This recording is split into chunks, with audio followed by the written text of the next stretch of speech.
So I'm finishing up my first semester of my freshman year of college as a philosophy major. And I've been kind of seriously into philosophy for about 2 years now.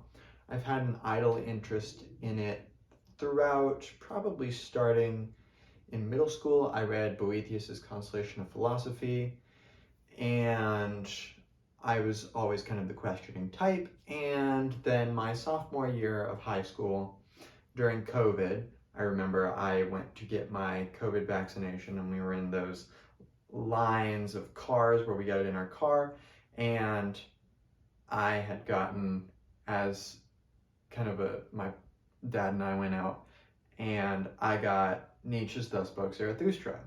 And Nietzsche really got me onto philosophy, mostly because of its connection to classical music and music theory, which was a big thing at the time. And Nietzsche kind of bridges that gap with Richard Strauss. And now that I'm finishing my sophomore year of college, I kind of want to give an update of sorts of my 10 favorite philosophy books that have just really added new ideas to my quiver and really changed my life very dramatically. And there are a few that I didn't put on there that I wish I did, but I think this is a pretty good list. And also, I want this to be able to serve as a benchmark for someone who is wondering, what can you do in philosophy in 2 or 3 years?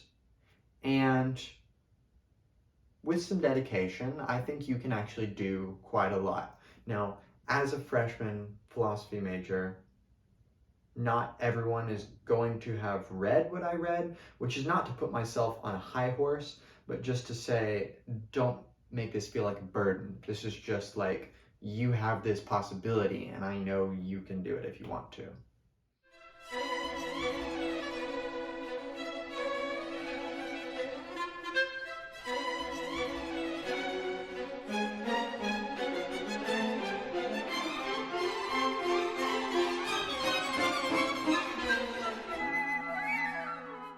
So, to get straight into the list, my number one book, and this is in no particular order, but book number one is Hegel's Phenomenology of Spirit. Now, I really struggled to get into this text, and when I first saw it, I thought that it was about the soul, because I assumed spirit was like the human spirit, like the human soul. That's not really what it's about. It is about, how does consciousness come about? How does identity relate difference into a system of unity? So Hegel was really trying to create this unified system where he could take account of difference and create a Wissenschaft, a scientific system. And it just totally changed. I think this is probably the one book which, even though I have a lot of disagreements with Hegel today, every time I read Hegel, I'm just in awe of his mental breadth. He takes into account so many things, and he's really able to break things down to their logical foundations. He has some really interesting things to say about relationships with other people. This kind of will go on to be mentioned in his philosophy of history about the relationship between people and the state and things like that. And he also has a lot of interesting things to say about theology. So Hegel is a very difficult thinker, because like I struggled for maybe a week or two, and I couldn't make it past maybe page 5, and I would keep picking it up, and I would get stuck, and I would put it down, and I would go read another book, and maybe like, no, I want to read this book. So I finally just had to really embrace a new way of philosophizing, which is to put myself into a text and say, you know what? I am going to get this. And it's difficult because sometimes you have to be like, no, I don't get this sentence. I'm going to figure this out with my hands and with my mind. And, I'm going to draw pictures. I'm going to do whatever I have to understand this. And there's a lot of resources for the phenomenology of spirit. You've got tons of commentaries, even in the Miller translation. The whole last 100 pages is basically commenting on every paragraph, explaining it in simpler terms. I didn't actually find myself using either that specific resource or many other resources. I used Dr. Greg Sadler's Half-Hour Hegel series on a few paragraphs, but it really allowed me to take up the gauntlet of philosophy. And Hegel really resonates with me in terms of he would literally finish my thoughts. And it was really interesting to get this real breadth of ontology that really is a foundation of the way I approach other thinkers. Book number 2 is Michel Foucault's Madness and Civilization. This book is just awesome. I have this issue sometimes where a book is so good and I've marked up so much of it that I've basically got a flag on every page, like a little colored flag. I think that's a great thing, and this was one of those books. Foucault is so good at combining historical analysis with our current condition. Foucault wants to combine a sort of Nietzschean skepticism of the way things are and wants to connect this really to a problematic that Hegel opened up, which is how do we deal with difference without subsuming difference? And Foucault is basically analyzing madness and the different ways it has been approached from the times when madness was sort of a banality to the modern day with the introduction of madhouses and mental institutions and the kind of carceral relationship between society and its madmen and how that structures the human understanding of what it is to be normal.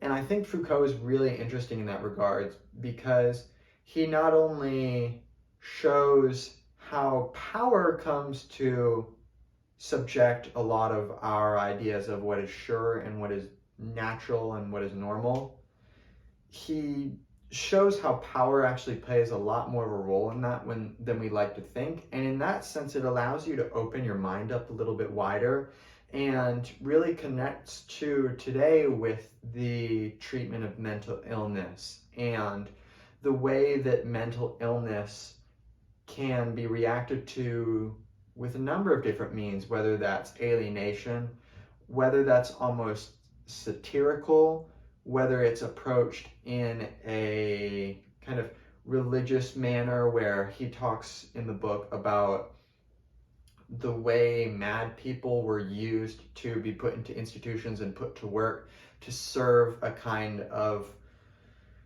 Christian conception of the working man as the sane man and all this stuff. So a very interesting text, very short, and while it is dense at certain spots, I think it's actually a fairly approachable text for someone who just has a minimal understanding of a little bit of different areas of philosophy to really get your hands wrapped around it. Book number 3 is Martin Heidegger's Being in Time. Now, Being in Time has a particular veneer around it in the sense that it's viewed as a very difficult text, but also a very important text, kind of like the Phenomenology of Spirit. It is a very difficult text that I had to go through in stages, and Heidegger is not so difficult insofar as he's very repetitive, and it's very step-by-step. I mean, it's step-by-step, kind of like Hegel is, like Hegel starting with like the play of forces and stuff, and then building up to the master-slave dialectic, and then connecting that to consciousness and all this other stuff. And it's very kind of bricklayering philosophy. But Heidegger introduces a lot of neologisms that can make his philosophy very difficult. For example, existential with an AL and existentiel with an ELL, and ontic versus ontological. So he uses all these terms that, I mean, you've also got Vorhandenheit and Zuhandenheit, which is a notorious kind of use of verbiage in Heidegger's writing. And be that as it may, I think with just a very cursory look at some of the resources that are online, and even without that, you get a handle on what Heidegger is saying. And really, it's a very primordial question, that of being, of what does it really mean to say I am. He kind of goes against Descartes, who, says, I think, therefore I am. And this idea of the cogito, of the thinking thing, is Descartes' big, I must be a thinking thing. And Heidegger's like, the thinking thing is the easy part. The I am, how am functions, how existence is different than non-existence, is actually a quite deep problem that Heidegger problematizes throughout the text. And it's controversial whether or not he really answered the question. I'm not really sure he did, but I'm not going to put my foot down on that, because what he has to say about temporality is something I need to do more study on before I really say I know Heidegger. But in particular, what he has to say about social relations with Das Man, and also his talks about death, really connects his phenomenology to existentialism and really brings to the fore the connection between those movements. So I think it's I don't think it's necessarily an indispensable text. I think the phenomenology of spirit is a lot more important in terms of, I think a lot of postmodern philosophers directly react against Hegel, whereas Heidegger is still important, but a little bit in the background. I still think Being in Time is a really important text to have under your belt, and it will really change the way you look at being's relation to temporality and death and other people. And one of my favorite quotes from the book is zu den Sachen selbst, to the things themselves, which is a very phenomenologist thing to say. Fourth on this list, we have Homi Bhabha's The Location of Culture. I was nervous when I picked up the book because I was told it was extremely challenging, but when I picked it up, I was very surprised with how easily it came about. And I'm wary that when I say that, it might just be a sign that I didn't really understand the text. And there's a lot of complex verbiage being used. It's a very dense text and something you need a lot of philosophical background to understand. But really, Homi Bhabha is addressing Gayatri Chakravorty Spivak's question, which is, can the subaltern speak? And he wants to take a look at colonialism in the way that groups of people come to be colonized and come to be represented by their colonization and by their colonizers. And he wants to sort of problematize the one-sidedness of it. I'm going to talk about in a second another important post-colonial thinker in this regard, but Homi Bhabha, kind of controversially, I'm not really sure it's that controversial, but he wants to problematize the hold that signification has against the colonized, which is to say, the sort of overwritten identity that gets superimposed by the colonizer. He problematizes this in some interesting ways. For example, it's a collection of, I think, 11 or 12 different essays of his, and he has a really interesting one on the way the Bible during the British colonization of India was introduced and the way it was sort of metamorphosed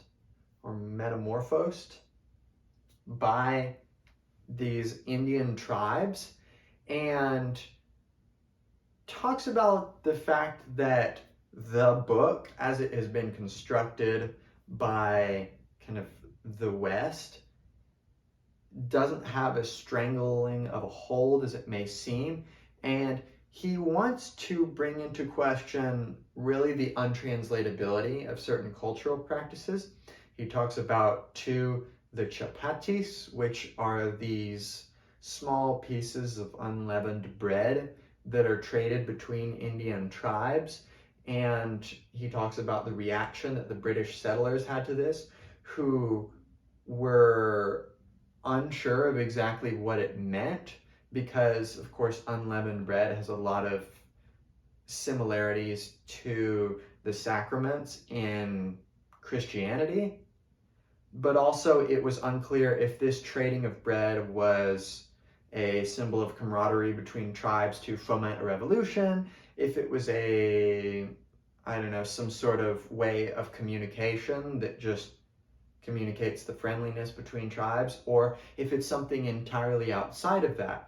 And in the text writ large, Homi Bhabha really wants to call into question the ability of any identity to be totalized by another.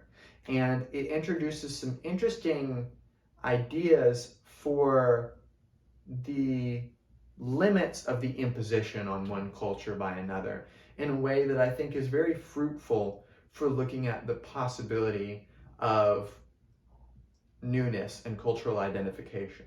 Book number 5 is Edward Said's Orientalism, a staple in postcolonial studies, whether you're in a college class or just learning about it for fun. This is probably the first book you'll pick up in postcolonial studies. And it's really interesting because Said is taking a look historically in a very similar way to Foucault, and he pays homage to Foucault throughout the work, but he wants to historically look at the way certain stereotypes about the East have been created, and really he wants to uncover the fact that this idea of there being the Orient, that being the East, and then the Occident, that being the West, he wants to say that this is not an equally two-sided equation, like an equally two-sided dialectic, like Hegel might see it. He wants to show that, in fact, the Occident has this stranglehold over the Orient, such that the Occident makes the Orient speak, and really problematizes the ability for a colonized culture to be able to foment any kind of revolution or have its own voice, because of the fact that through Orientalism, namely this academic discipline of studying the Orient through ethnology and semiology and pilgrimages and philosophy in general, and all of these different things come to create a stranglehold on the Orient where it is in a double bind of being asked to be contradictory things at the same time. Those in the Orient are supposed to have this conniving despotism where they're these keen people who, if you get too close to them, they're gonna kill you and they're gonna take advantage of you, and they're just these conniving people. But also somehow also say that they're inherently intellectually inferior and couldn't foment an effective revolution even if they wanted to. Bernard Lewis tries to say this, that the idea of revolution, thoda in Arabic, is inherently a inadequate conceptual idea in the Arabic language that revolution is inherently going to be more unstable in the Oriental conception of revolution than it would be for the West. And I mean, he looks at the Balfour Declaration, which is important today with Israel and Palestine, and all of these different ways that colonialism is justified by coming up with these stereotypes and creating an academic discipline which is deep enough that is going to be able to provide some sort of substance or grounds behind these presuppositions about the Orient, which is going to facilitate the widespreadness of colonialism. So a very important text. It's very binding because he uses this Foucauldian critique to very seriously problematize the ability for a colonized group to ever be able to speak because they're in this stranglehold. And it's kind of been critiqued for maybe taking too much emphasis on the colonizer and not enough on the colonized, and that's kind of where Homi Bhabha comes in. But nevertheless, it's an extremely important text. So much historical breadth that is covered. At times it felt a bit long, but then you get back on the wagon and it's like, okay, this is cool. Because he's talking about everything from Balfour to Napoleon to modern day Orientalists to the founders of Orientalism that are making these excursions into the East back when it was a novel land and writing these simple diary entries or something that really enshrined their biases into an academic discipline that would go on to structure the understanding between the East and the West. So indispensable text, very accessible to basically everyone, and really also bridges the gap between post-colonial studies as a philosophical discipline and a literary and historical discipline. Next, we have Judith Butler's Gender Trouble. This book, I was told, was written very badly. I sorely disagree. Maybe this is just my propensity to find enjoyment in complex language, but I mean, sure, she's throwing around like phallogocentrism and discursive and penality, or I don't know, just using big vocabulary and very specific vocabulary that we don't usually use in common parlance. But I found this book totally transformative for my look at identity, because really Judith Butler is going against the Hegelian impetus to try to synthesize difference and to try to do away with it by turning it into this static entity that we can get a hold of. And with this, we can see it's less of just it's not just a hold, it's a stranglehold.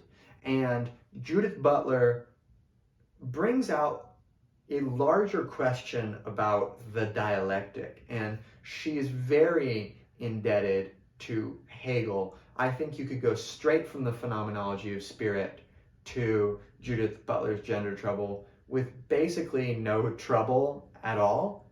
Maybe you could sprinkle in an easy Foucault text like Madness and Civilization in between, but she so clearly is going against Hegel's idea of dialectical sublation, that we can sublate difference and both maintain it and also transcend that difference to some kind of unity that makes sense of them.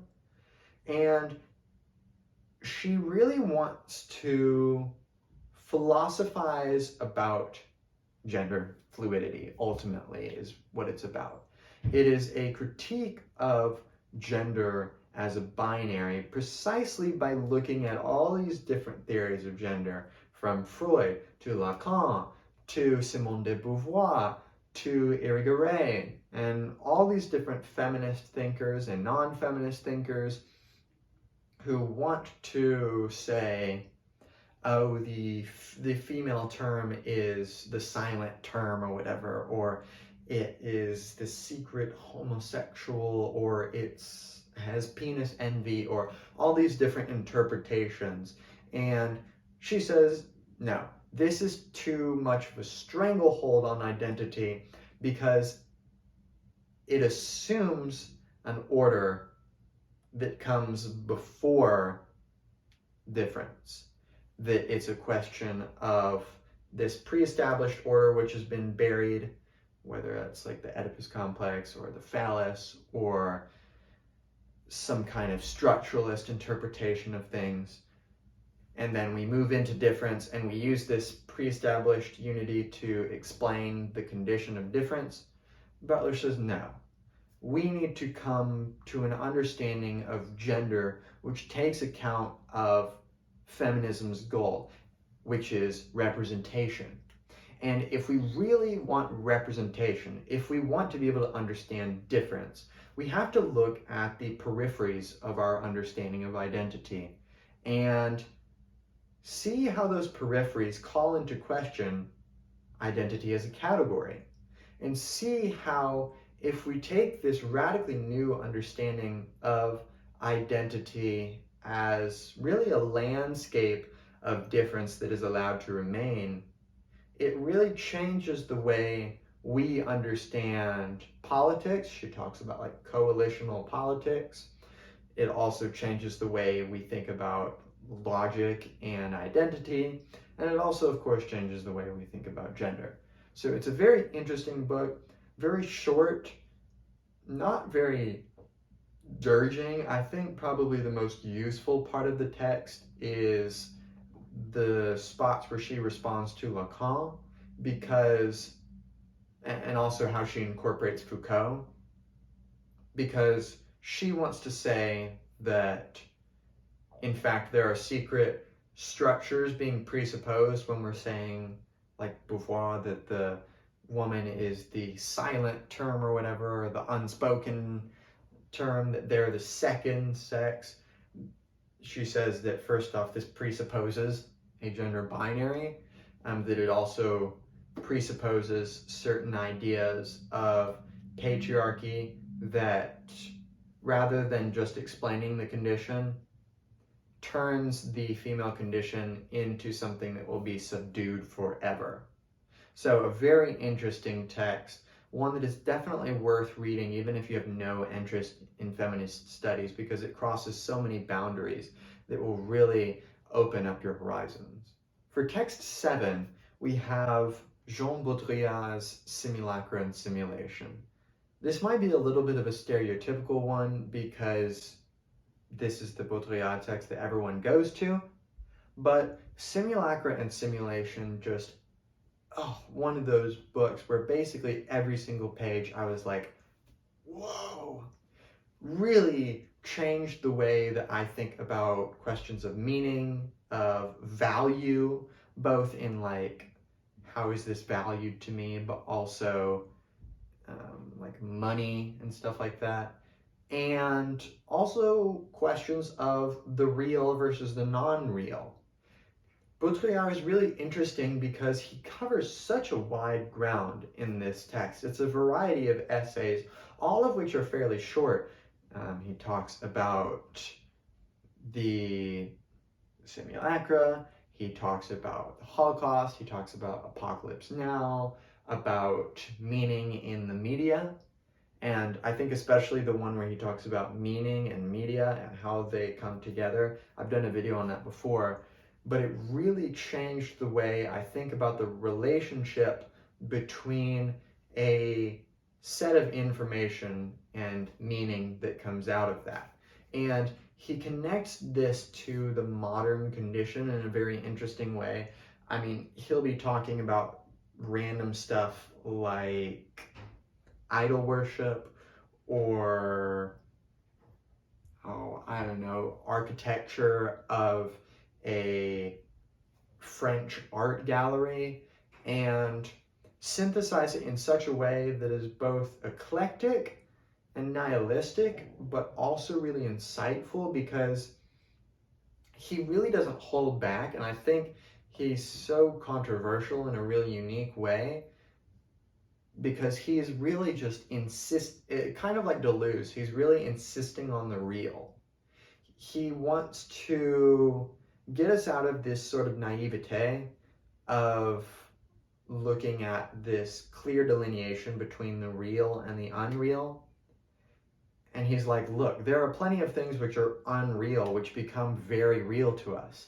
And he's like, in a sense, the world is viewed through the media, and it becomes even more real because it draws even closer than it would be without media, without news that takes us across the world in seconds, and social media that brings vast different people groups together, and all of this stuff. And also he maintains a connection. I think the last essay is on nihilism, and he really keeps this connection to Nietzsche, which you see with a lot of French postmodern thinkers, in a way that really keeps things fresh. His stuff on art criticism and aesthetics is one of the few meaningful ones that I actually see that I'm like, wow, this is actually saying something. Is it very nihilistic? I mean, even his stuff on like terrorism too. Yeah. Is it pretty dang interesting? Yeah, for sure. And it's a short text. It shouldn't take long to get through at all.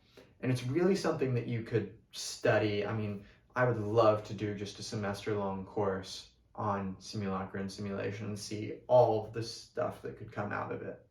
Number 8, and this is a different one, is Jean-Paul Sartre's Nausea. Now, Jean-Paul Sartre is probably most known for Being and Nothingness, which is this big, it's like 800 pages, this big treatise, which is basically a play on words, of course, of Being and Time, of Martin Heidegger, and kind of existentializing things even more. I haven't gotten into it personally. I only have a cursory knowledge of the different stuff that he talks about. I've read other stuff where he's talked about existence precedes essence and stuff like that, but only a very cursory knowledge of that. But Jean-Paul Sartre has a very unique ability to put philosophy into novels. And Nausea is one of the different books on this list because it's a fiction novel. And it's fantastic because of how simple it is. It's literally just a guy. He's just a normal French guy. He's very relatable. And one day he's just struck with this feeling of unquenchable nausea. Where does it come from? The world itself. It's literally just the world becomes something which he shrinks from, and he's overcome by this feeling of alienation and this feeling of imminence of things that are scary to him. There's this scene where he's in a cafe or a pub of some kind, and upstairs, he's the only one there, and the owner goes upstairs and he hears this thud. And he spends like this whole chapter being like, this guy just died upstairs. He has no reason to think so. The whole book is basically just him going into this mental crisis, but it is so incredibly relatable and really links philosophy's connection to the world in ways that I think few philosophers are actually able to do. So as much as you might say, oh, Being in Nothingness is like a ripoff of Being in Time. He's just this TV personality philosopher who had kind of this weird relationship with Simone de Beauvoir. Sure. That being said, Nausea was so relatable to me because, in a sense, he is donning his freedom on his back, in the sense of the freedom of possibilities, of the fact that the world is profoundly absurd in a sense. Now, I'm not an absurdist myself, like that's not a label that I like for myself, but it's certainly impenetrable at times, the world. And Sartre really brings this to the fore, and it's a text that I would really give to anyone, and I think they would find some value in it. It can be very off-putting because really, and maybe this is kind of a silent homage to being in nothingness, but it's really a book about nothing. I mean, in the sense that it's just this measly human and he's going to die eventually, and really he's nothing in the blip of, or in the grand scheme of things. He's just a blip. But in spite of that, Sartre is able to profoundly connect questions of existential philosophy to the way we live our lives. For text number 9, I have Schopenhauer's Essays in Pessimism. This is a collection of various essays on suffering and suicide. There's an extremely sexist one on women. Besides that, it's a wonderful collection of works, and I really like those works of philosophy that put me in a depressive mood. And this one probably did that to me the most. It put me dangerously close to a mindset I don't wish to be in again. But having wrestled with what he has to say, in a sense, he is going against Albert Camus' The Myth of Sisyphus, who wants to take this existentialist take. I know they didn't exist at the same time, but they're just kind of running counter to each other in what they're trying to say. Albert Camus talks about this situation of Sisyphus. You know, he's this guy and he has to push a boulder up a mountain, and right before he gets to the top, it rolls back down. And he has to do that forever. And he's like, let's just imagine Sisyphus smiling. Oh my gosh, that solves everything. I know that's reductive, but Schopenhauer really wants to face suffering as it is. And he wants to make the human condition prove itself as being worthy of having ought to exist. He asks, would it be better to be a cow? Or I think he just says a brute. And he's trying to talk about maybe consciousness is not a good thing because we internalize our suffering and we become, because we're risk averse, we become especially attuned to our suffering compared to our pleasure. Pleasure is just a break in the continuum of suffering which defines life, and pleasure is just the absence of suffering, not the presence of pleasure. All this very interesting stuff. And 2, his essay on suicide was very transformative for me because, in a sense, it's always been an issue for me that I haven't really understood the taboo about saying it's just categorically wrong. And I think Schopenhauer wasn't afraid to go into things and be like, what makes a life worth living? And of course, Schopenhauer doesn't, I mean, even though it's titled Essays in Pessimism, it has an optimist twist. I mean, Schopenhauer didn't kill himself. Obviously, he had his own reasons for wrestling with these problems. But I think it's a crucial selection of essays that, once again, I think I could give to everyone, and they could get something out of it, other than the one on women. For number 10, we have Semiotek's Hatred of Capitalism. Now, this is just a very, I mean, you look at the title of the book and you're like, oh, this is inflammatory. This is going to ruffle some feathers. And I've heard it be critiqued as it's not really about capitalism, but really it is in a sense, because it's a large collection of essays. I mean, it's maybe 30 essays or 20 essays. I don't even, let's say 20 essays, maybe. And it's from all these different modern thinkers. I mean, you've got Baudrillard in there, you've got Jean-François Lyotard, you've got Michel Foucault, you've got all these other different thinkers.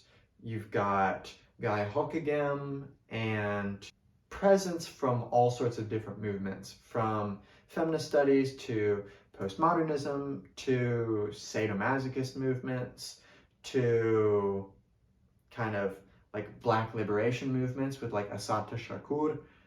You've got kind of more Marxist thinkers like Ulrich Meinhof, who died in prison, and all these different thinkers who really are addressing the aftermath of capitalism. Kind of, not to say that capitalism has stopped, but the rubble that is being left by the condition that is clearly indicative of capitalism. There are all sorts of different essays. There's one on Algeria, which was really profound, and the author had this really weird style. I can't remember who it was, but it was really, oh my gosh, it made me so sad, but in a really profound way. She was talking about her mom who had died somehow, but every time she went to use her mom's name, it was just cunt in capital letters. Really strange, and I mean, it's really going to take you outside of your comfort zone. It's a really great selection of essays. I mean, you've got everything from like talks about psychedelic drugs to should children be able to have sexual relations with people who aren't minors. You've got like colonialism stuff with like wars in Bosnia and Croatia, and questions about power, and Foucault's got an essay on friendship, all this different stuff.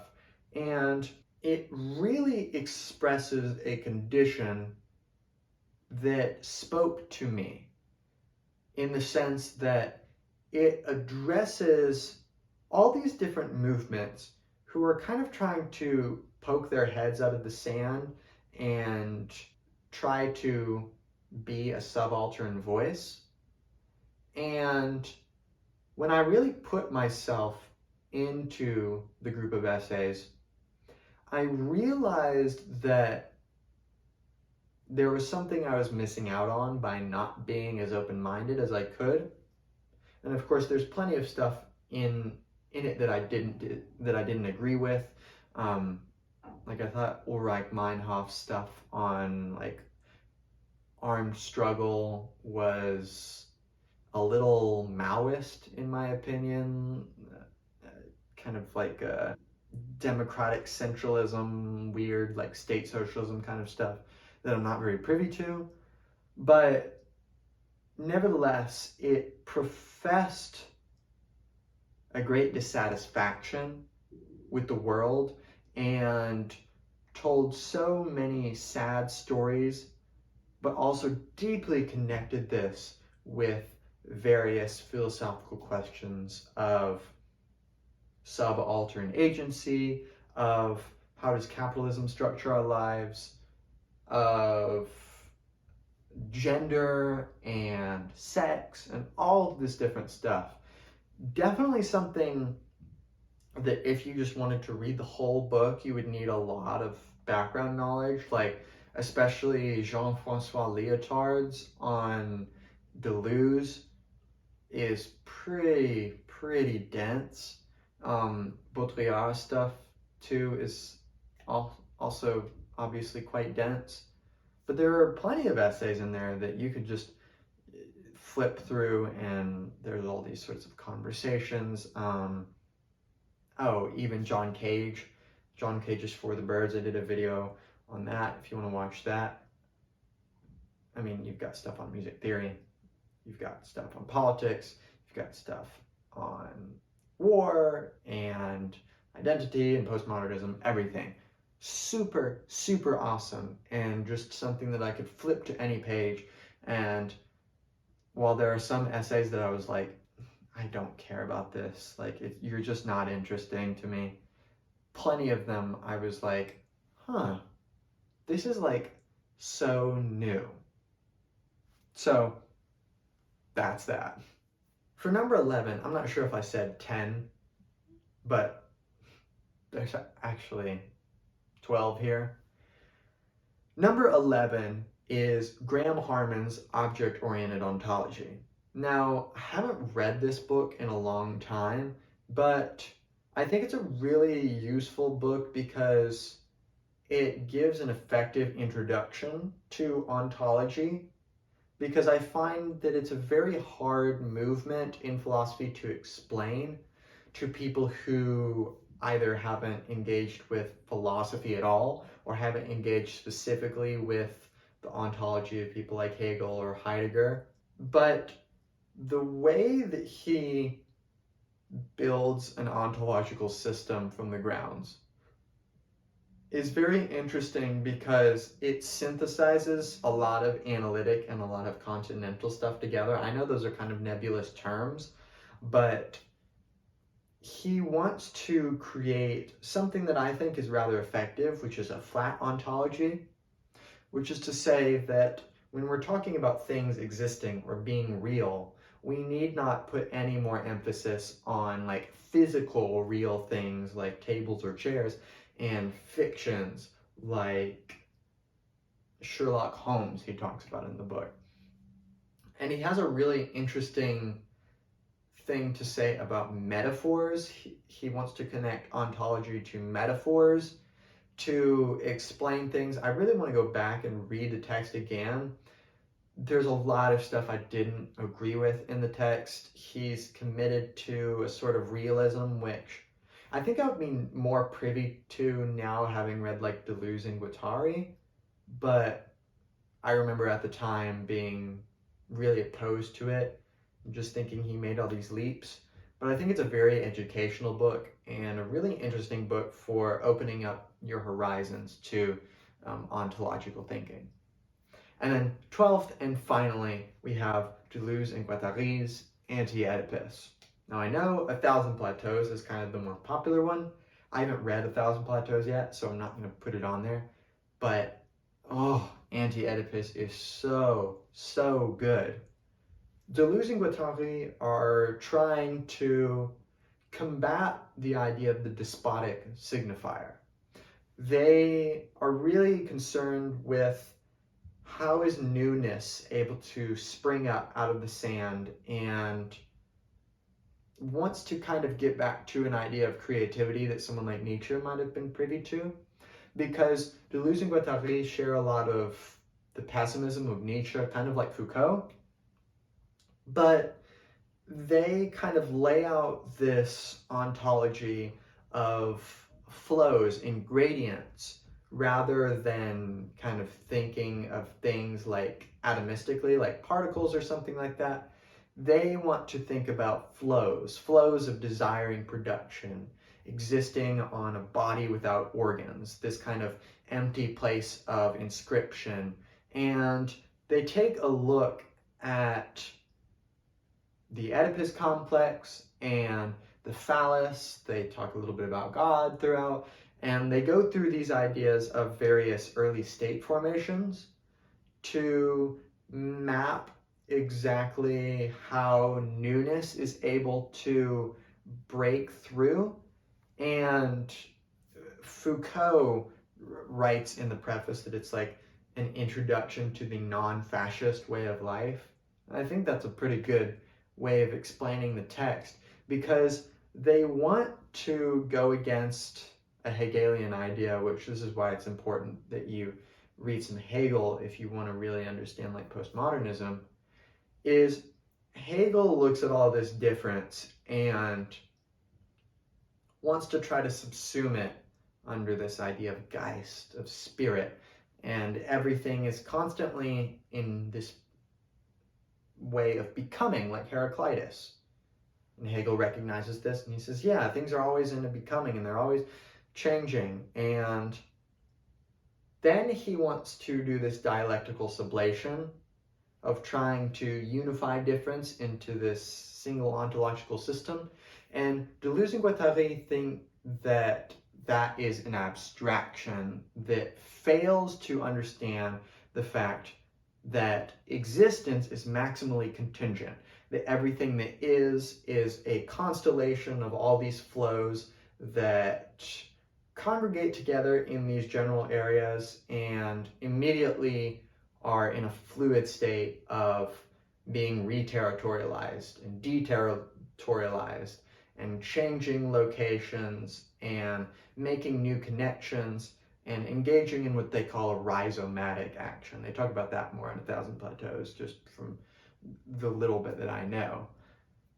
But they're really concerned with the stifling effect that ideas like Freud's Oedipus complex can have.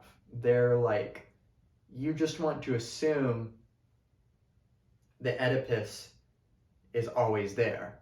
And they explain how Oedipus is one of many despotic signifiers which put things in a double bind, where you're both always in Oedipus and never in Oedipus. And it's something that for Oedipus to be resolved is really for it to remain latent and already be there. So they think these sort of terms are unhelpful, and they want to try to find a way for newness to arise. So they have a lot of interesting things to say about, for example, the role of revolution in capitalism and what exactly that looks like.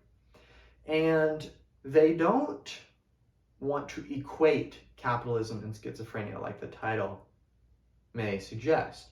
In fact, they want to look at the way schizophrenia versus capitalism looks at difference and at this land of flows, and see how capitalism is rather axiomatic and totalizing, whereas schizophrenia, and this is where they come up with their term schizoanalysis, schizoanalysis is a more free way of, really it's a philosophy of free association, of Brownian motion, of just looking at all these different flows that are jittering and passing each other by, and trying to be content with a system that is going to allow those differences to come through fully, if that's even possible. And, Deleuze and Guattari are not exempt from certain criticisms. It can be said that they are glorifying capitalism sometimes. I actually don't agree with that as much as people like to say. Maybe it's possible that I'd be amenable to argument, but they do make a stark difference between capitalism and schizophrenia. But they are, despite their various criticisms about maybe not really answering the question of identity satisfactorily, I think they are able to look at a landscape of difference and make an effective system of identity and of politics and of possibility that I think a lot of other thinkers fail to do. So I hope that you'll consider looking at some of these texts just kind of at your leisure and picking which ones sound interesting to you. I've tried not to get too complex with each of these. I've done videos on most of these, and if I haven't, I will be doing videos on them, so don't worry. And I hope this has given you some inspiration that you can read the texts you want. I think there's a sort of elitism in the philosophical community that you have to start from Plato and Aristotle and, then go to your Stoics and bring your way up. And I love Hume and Heraclitus and Parmenides, and there are cool people who aren't postmodernists, but also postmodernism, existentialism, phenomenology, postcolonial studies, feminist theory. These are the stuff that draw me. And if there's stuff that draws you, do some research, find some text that you think you can approach, and find some that you don't think you can approach. I tried to start Anti-Oedipus on at least 2 separate occasions throughout the last 2 years, and only just now have I gotten the necessary cursory knowledge of other things to even begin to understand them. But I think if you really plunge yourself into the deep end with a text, for me, that was Hegel's Phenomenology of Spirit, it introduces some epistemic humility with regards to the breadth of philosophy that I think is really going to actually be quite beneficial, if at first it may seem to be a bit soul-crushing, because I think you have to go through that process of getting intimidated and profoundly confused by a thinker before you are able to break through and be like, oh yeah, I can do that. Because like for me, Lacan's écrit is something that it seems extremely daunting to me. I flip through it and it's just like, what? So I'm going to build up to it. I'm going to read some of Lacan's lectures and stuff like that. But I'm going to make it. And you will too, with whatever those texts may be. So I hope this has been helpful, and I'll see you in another lecture.